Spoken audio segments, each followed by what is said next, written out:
Hello, we're here at Innovista Law, home of the TCPA Defense Force. My name is Ernesto Mendieta, I'm John Nelson.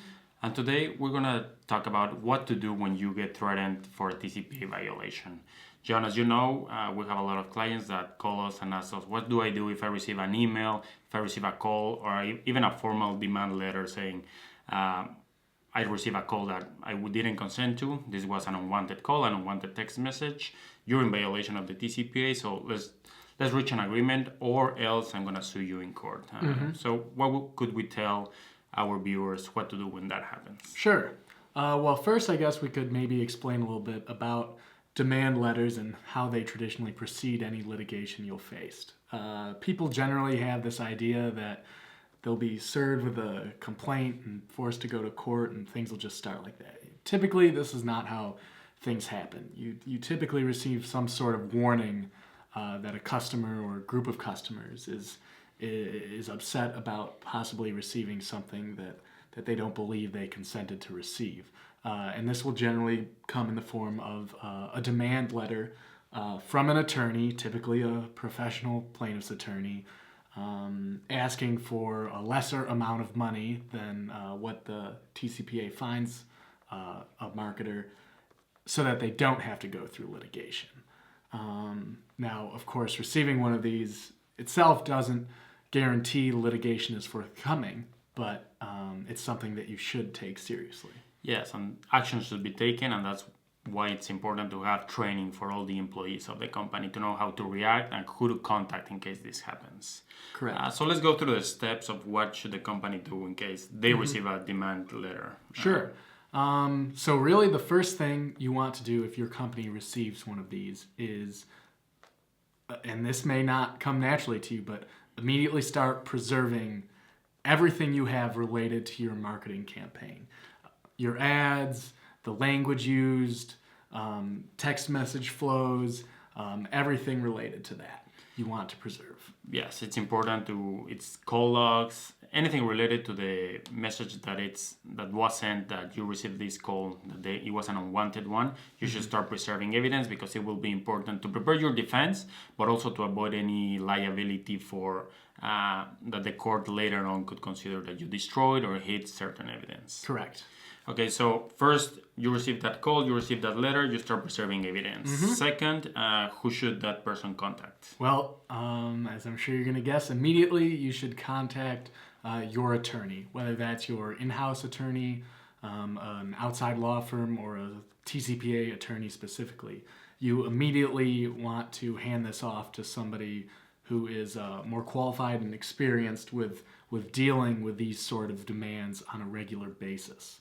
Okay, so we start preserving evidence, we contact the legal team, and then it's important to try to identify who called or who sent that letter saying that it was an unwanted call. Sure. And that's, again, goes back to preserving the evidence and looking through what you have. You want to make sure you can find who this individual is in your system, not only so that you can, start collecting your defense in the event trial happens, but so that you can stop contacting this individual person. Of course, because that call, even if there was no revocation of consent before this point, you should consider that letter as a revocation starting that moment. So you identify who doesn't want to keep receiving your SMS texts or calls. You consider it as a revocation of consent, and you stop sending messages to that person. Mm-hmm. And that's really important to remember because a lot of people may not think about this, and what they need to remember is if you have an automated campaign set up, you could potentially still be sending this individual messages even every day. And every one of those, in the event you are liable or that person didn't consent, that's just another TCPA violation that's putting that ticker upward. Of course, because consent is a very strong defense. Whatever they're saying, that they were contacted using an auto dialer, if they consented to it, that's it. That's your defense. So it's important to do that. What about, we know, and there are other videos about this topic, but insurance. We know we're contacting our legal team. They're going to prepare our defense, but it's important also to contact our risk management sector. Correct. That's just as important because in the event your brand or marketing campaign platform does have TCPA liability insurance, it's very important that you report this demand letter to your insurance provider. That's typically something that insurance carriers will require you to do. They don't want you to wait up until this individual actually sues you in court. They want to have advanced notice of this possible claim. And it's important to review your insurance policy to see how your insurance carrier would like you to proceed when you receive some sort of a demand letter regarding a claim.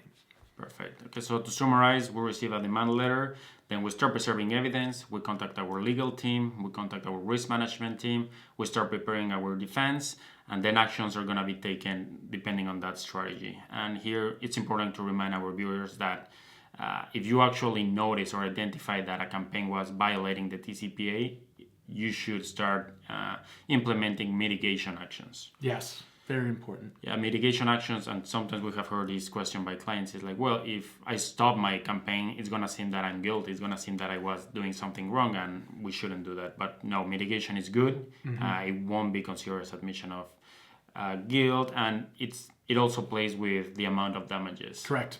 They keep adding up if you continue the campaign. So it's good to, if you identify any violations, just stop the campaign. Okay, well, thank you, John. I think that was very good. We're here at Innovista Law, home of the TCPA Defense Force.